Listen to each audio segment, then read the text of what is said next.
inda malam yake lissafa abubuwan da ya kamata a yi gaugawa wajen yin su, kada a yi sake. Shine ya ce wa minha, daga cikin abubuwan nan akwai qada'ul mazalim, maida duk wasu abubuwa da aka zalunta. Idan an zalunci wani, to a yi ƙoƙari a maida masa zaluntarsa da aka yi a kan lokaci. In aka ɗauki haƙƙin wani, to kada a jinkiri, a yi sauri a maida masa haƙƙinsa.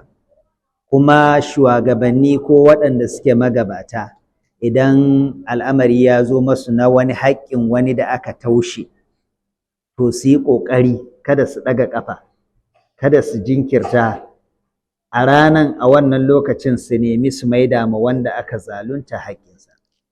Dama annabi sallallahu alaihi wasallam ya ce, man kana lahu mazlimatan li akhihi, duk wanda yake da wani zalunci da ya ma ɗan uwansa, to ya gaugawa ya sasanta tun kafin ranar da za a waye gari ba naira ba kwabo. Aikin alkhairin mutum ne za a ɗauka a biya wanda ya zalunta. To tun kafin ranar ta zo, in ka san akwai wani zalunci tsakaninka da wani, ka sasanta, ka biya shi ko ka nemi ya yafe maka. Kuma ranar tana zuwa ne ga mutum bai shirya ba, dan da zarar mutum yau ya faɗi ya mutu, to shi alƙiyamarsa ta tsaya, tunda ba abin da ya rage masa, ba magana. To tunda kuma mutum bai san lokacin da mutuwarsa za ta zo ba, tana iya zuwa next minute, yanzun nan ma mutuwar mutum na iya zuwa.